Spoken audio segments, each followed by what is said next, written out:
How's it going, everybody? Hope you're doing well, looking after yourselves. Mr. Boulder here with my very first thread response here on YouTube. Been on YouTube about 9 months now, and I've not done one of these videos before. This is a response to Raul Serrano. I think I say his name. Sorry if I've got that wrong, mate. He started up a thread about showing albums that you love from the very first listen. So I thought I'd jump on this one because quite a few sprang to mind immediately. So let's get started on some albums that you loved right from the off. You know, some albums, I'll take a few listens before you really sort of get into them, but on this occasion, not the case at all. I'll start off with some CDs first. The first Velvet Revolver album called Contraband. I'm not lying. I bought this and it sat in my CD rack for about 5 years, I reckon, before I even actually got around to listening to it. And once I did, I realised what an idiot I'd been, letting it sit on a rack for so long without listening to it. Velvet Revolver, obviously, Matt Sorum, Duff McKagan and Slash from Guns N' Roses, Dave Kushner on rhythm guitar, and the sadly departed Scott Weiland from Stone Temple Pilots on vocals. Fantastic hard rock record. This came out about 2004, if my memory's right. Yep, 2004. Brilliant stuff, you know. There's loads of great songs on here. With all the people that are involved, it's no surprise it's a great album, to be fair. Absolutely love it. I mean, I heard Slither at the time of the release. That was everywhere. On Kerrang TV. My mate used to have Kerrang TV on all the time, and they played that video about 170 times a day. Slither's a fantastic song. Great catchy riff. There's other great stuff on here. Sucker Train Blues is great. Big Machine. Fall to Pieces, great power ballad that is. Superhuman, Set Me Free, Slither, Dirty Little Thing. There's a nice cover of Sex Pistols' Bodies live on this as well. A great album, and you know why I let this sit on the rack for so long, I don't know. And I just loved it from the off. It just made me realise I've been missing out for such a long time by not listening to it. But I got there in the end, and I'm glad I did. Velvet Revolver's Contraband, excellent hard rock here from 2004. Up next, some death metal. This is Decapitated and the Negation. This was a blind buy. I'd seen the name around in stuff like Terrorizer magazine, and I never actually sort of listened to them. Went into the local record shop when you used to have a local record shop. Back in about I think this is 2005. This came out. No, this is 2004 as well. Yeah, I went to the shop. This was there. I'd seen the name. Never listened to any of their stuff, and I bought it. And I did not regret it at all. Fantastic album. This is a technical death metal from Poland. Brilliant stuff. The guitar riffing on this is absolutely fantastic. Great riffs. Really frenzied sort of sounding solos. Amazing drums from, I think it's pronounced VTech. May he rest in peace. He died way too young as far as I'm concerned. Soren on vocals, really deep guttural vocals, great riffing, pounding drums, solos are all good, and a ton of really good songs on this that really stick out in the memory. Sometimes with death metal bands, they go for all-out brutality and actually forget to write any hooks or catchy songs. Not the case here. There's not a bad song on this album. It's absolutely amazing. The Fury, Three-Dimensional Defects, Lion and Weak, Sensual Sickness, The Negation, Long Desired Dementia, The Empty Throne, and finishes with a nice cover of Deicide's Lunatic of God's Creation. This is my first Decapitated album, and along with Nihility, it's probably my favourite. Not sure I can split those two. But this was my first Decapitated album. It absolutely blew me away, and it still blows me away every time I listen to it now. Absolutely essential technical death metal from Poland. A blind buy, and what a blind buy it was. That's Decapitated and the Negation from 2004. Up next, a classic band. And this one doesn't get a lot of love for some reason, and I really don't know why. I bought it when it came out, straight away, as soon as it came out. And I absolutely love it. I mean, I can't understand why it gets so much hate. Classic metal band. Judas Priest, Juggulator from 1997. Um, I've got no idea why some people hate on this album. I think it's absolutely brilliant. It's easily the heaviest album Priest ever made. Their first album for 6 years after the departure of Rob Halford, of course. Tim Ripper Owens on vocals. He slots in nicely. And of course he's from a Judas Priest tribute band after all. Brilliant. The guitar riffing again on this is great. Scott Travis on drums, he's fantastic. And Tim Ripper Owens sounds amazing. Great songs on this, absolutely brilliant. Title track's fantastic. Bloodstained, love that one. Dead Meat's cool. Death Row, Decapitate. Burn in Hell, amazing song. Brain Dead's cool. Abductors is good. Bullet Train, absolutely fantastic. I remember hearing that on the CD3 with Metal Hammer. And finishes with Cathedral Spires. Yeah, why people hate on this, I don't know. It's far better than Ram It Down, which I see people talking about. What a great album that is. And I think that's an absolute pile of shit. Whereas Juggulator from 1997 with Tim Ripper Owens on vocals is an absolutely amazing heavy metal album. The heaviest album they've ever released. So if you're not massively into Priest, but you like your heavy stuff, you might be worth checking this one out. Stunning album. Absolutely love it. Loved it from the second I heard it. I'm still loving it now. Judas Priest Juggulator from 1997. On to some records now. And this one was actually shown by Mark over at Wandering Souls in his response video. Yeah, I think this is bloody brilliant as well. And again, this is an album I don't think gets enough recognition. So here we go. Slayer's Divine Intervention from 1994. Stunning album. Great thrash metal. Got to hand it to Slayer. Back when this was released, a lot of the thrash bands were not thrashing anymore. Obviously, Metallica and Megadeth have gone down more of a commercial route. Even Exodus, before Habit, that's quite a commercial sounding album. Not the case with Slayer, though. They carried on thrashing. And this is a great album. This has got Paul Bostoff on drums, his first album with the band, and he does an amazing job. One little problem with this, one issue I have with this album is the sound's quite muddy on it. It's one of those albums that could actually do with a re-record. That's obviously not going to happen now because they're split up now. But an amazing album, brilliant. Don't understand why it doesn't get more love. Let's talk about tracks. Yep, there's no bloody track listing on the back, so I think off the top of my head. Killing Fields, with a great drum intro from Paul Bostoff. Sex, Murder, Art's fantastic. Fictional Reality, Ditto Head, brilliant song. Got a real punk vibe to that one. Title track's great. You got Serenity and Murder on side B, which is one of my favourite songs on the album. 213, which is about the serial killer Jeffrey Dahmer. Finishes with Mind Control. Brilliant album. No idea why this one doesn't get talked about so much.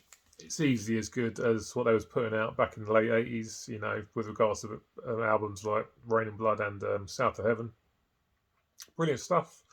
And yeah, this absolutely floored me when I first heard it back in 1994, and I still love it now. Great album. Slayer, Divine Intervention. Absolutely love it. Up next is a band now that I never ever get to see shown in the VC. They're a British band, so I'm going to show them some love now. These guys have been around since the early 90s. This is the Wild Hearts with the album Renaissance Men. I'm not pronouncing that right, I know I'm not, so do apologise. This is an absolutely brilliant album. If you're not familiar with the Wild Hearts, they're a British rock band. Bit of a punk vibe to them at the same time. But melodies and harmonies and just songs in general, so catchy. It could almost be pop. Just a fantastic band. Lead vocalist and guitarist Ginger, such a talented songwriter. Just came out in 2019. Yeah, just don't see this band talked about or shown. But brilliant stuff on this. Decapited's great. Let 'Em Go. The Renaissance Men. Diagnosis, probably my favourite song on the album. My Kind of Movie, Little Flower. Emergency, Pylo Erection. it's a brilliant album, and these guys just don't get enough love as far as I'm concerned. Fantastic rock album here. If you're not familiar with these guys and you're into sort of rock, I definitely recommend checking these guys out. That's the Wild Hearts. This is from 2019. Stunning album. Loved it from the second I picked it up. Listened to it so many times. It's absolutely great. Yeah, if you do want to check these guys out, I'd also recommend going back and to their debut, Earth versus the Wild Hearts, and they did an album in 1995 called PHUQ. Both also very much worth checking out. Fantastic stuff. This next band, you could easily show the first couple of albums because everyone talks about those albums. But I picked this up when it was first released and it absolutely floored me from the off because they had a time away from about 1997 to 2004, reformed, and ever since then they've released some good albums and some average albums. But this one for me is the best one they've done since they reunited. It's the most recent album from Obituary. This has come out in 2017, I think. Yeah, 2017. Their self-titled album. Absolutely fantastic. Can't remember the name of the lead guitar player. They've got a new lead guitar player now. He's on this. Obviously, the Tardy brothers, Trevor Pears, and Terry Butler, former Death Massacre bassist. On the bass, brilliant album. Production on this is great. Songs are fantastic. From the off, I was just like, this is the album I've been looking forward to since 1994, The World Demise. Everything they've done since, like I say, has either been good or a bit average, but this is the best thing they did for absolutely years as far as I'm concerned. There's a track on this called Turn to Stone, which is one of the best songs I've written in the last 20 years, without a doubt. Sentence Day is fantastic on this. Brave, A Lesson in Vengeance, End It Now, It Lives, Betrayed, 10,000 Ways to Die. Excellent death metal from the Florida legends here. I absolutely love this album. Brilliant stuff. Listened to it loads when it came out. It still gets spun regularly now. So that's Obituary's self-titled from 2017. Up next is Winger's Pull. This came out when this kind of music was absolutely dead and buried. Grunge was king in 1993, and stuff like this was just so out of fashion and uncool. But fuck it, this is a brilliant album. Who cares? Yeah, a very, very underrated band, actually. These guys were a regular Beavis and Butthead punching bag back in the early 90s. I don't think that helped. But this is an amazing album. If you're into this kind of stuff, you know, hard rock, glam metal. This isn't really glam, but they come from the glam era. Hard rock. This is just amazing. Paul from 1993. It's packed with great songs. Down to a three-piece by this point. Kit Winger on bass and vocals. Red Beach, the fantastic Red Beach on guitars. And Rod Morgenstein on drums. It's just fantastic. Such good stuff on this. Blonde Revolution Man. Down Incognito, one of the best songs on the album. Spell I'm Under's cool. In My Veins. Junkyard Dog, probably the heaviest song they ever recorded. I think it's tuned down to drop D. You can tell by the sound of the guitar. So heavy for a band like this. The Lucky One, In for the Kill, No Man's Land, Like a Ritual, Who's the One. Brilliantly produced. This thing sounds fantastic. It's an amazing album from a very underrated band. And this, again, like Velvet Revolver, I had for about 5 years. I got the CD first. I had for about 5 years before I even listened to it. I bought all three of their albums at once, listened to the first two loads and loads, but never listened to this one. And about 5 years later, got it out of the CD rack, put it in the car in the CD player, and was just blown away. I've been missing out all this time.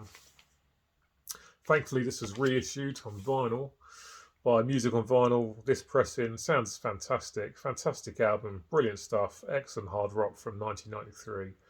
Winger's Pull, absolutely love this album. It's just outstanding. And brilliant album with no bad songs on it whatsoever. Up next, and this is always the first album that springs to mind for me when I think of albums that I loved from the off. This again was a blind buy. I'd never even heard of the band either. I got the CD when it came out. And on the hype sticker it said for fans of Morbid Angel, Suffocation and Cannibal Corpse. I thought, right, that's me. So I picked the album up,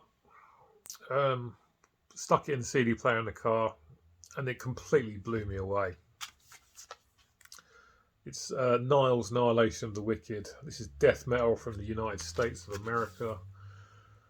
A perfect album. Everything about it is amazing. The musicianship on this is absolutely flawless. Dallas Toller Wade, who's no longer in the band, unfortunately, on guitar and vocals. Carl Sanders on guitar and vocals.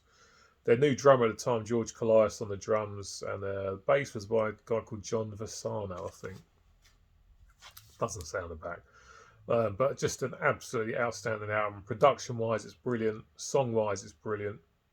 Again, you know, a death metal band that's remembering to write some catchy hooks and some catchy choruses. Not something you always get with extreme metal. But these guys absolutely nailed it. Stuff on here like Cast Down the Heretic, Sacrifice unto Sebek, Lash to the Slave Stick. Probably my favourite Nile song. I absolutely love that. But there's other great stuff on here as well.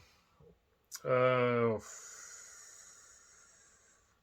the bloody track list on the back's not easy to read. Yeah, the title track, Annihilation of the Wicked, as well. That's about 9 minutes long. And it's all absolutely fantastic. Completely blew me away when I first heard it. I listened to it over and over again. I know this album like the back of my hand. Just an amazing, amazing death metal album. Absolutely brilliant. The one that always springs to mind when I think about albums that blew me away immediately. Nile's Annihilation of the Wicked, technical death metal from 2005.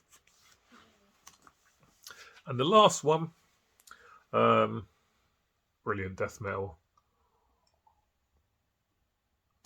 from 1992, from one of the classic Florida bands, Legion by Deicide. If you can believe it, this ups the ante with regards to the brutalness of their debut. I love their debut, but for me, this is even better. It's so nasty, it's unreal. Once again, when you want something really nasty, really brutal, really heavy, Deicide, especially the early stuff, just does not disappoint. And Legion from 1992 is just amazing. Glenn Bent on bass, vocals, Steve Asham on the drums, and the Hoffman brothers on guitars. There's just classic songs on this. It's a punishing album. I think it only maybe 35 minutes long. It might not even be that long, but it just gets the job done. It starts, it kicks your ass, it finishes, and it's just fantastic. Satan's Born, the Cacodemon, Dead But Dreaming, Repent to Die, Holy Deception, In Hell I Burn, Revocate the Agitator. Punishing, stunning death metal album. When you want something to just completely brutalise your ears, this is where it's at. When I first heard it, I picked up the CD first. Just did not stop listening to it. Absolutely amazing album. So punishing. Does exactly what you want it to. Stunning death metal from the Floridians here. This is just absolutely brilliant. This is a nice reissue that I picked up a couple of years ago. Glad to finally get this on vinyl. Yeah, an amazing album. That's the last of my albums where it was love at first listen. It's absolutely amazing. Deicide's Legion from 1992. Right, guys, that's it for this video. I'm going to leave a link to Raul's channel in the description. So if you're not familiar with him, you may well be, because he's doing pretty well with regards to subs. If you're not familiar with him, head over, check his channel out, give him a subscribe, because he's a really good guy. Shows some great music. Right, I'll be back in a couple of days with a CD update.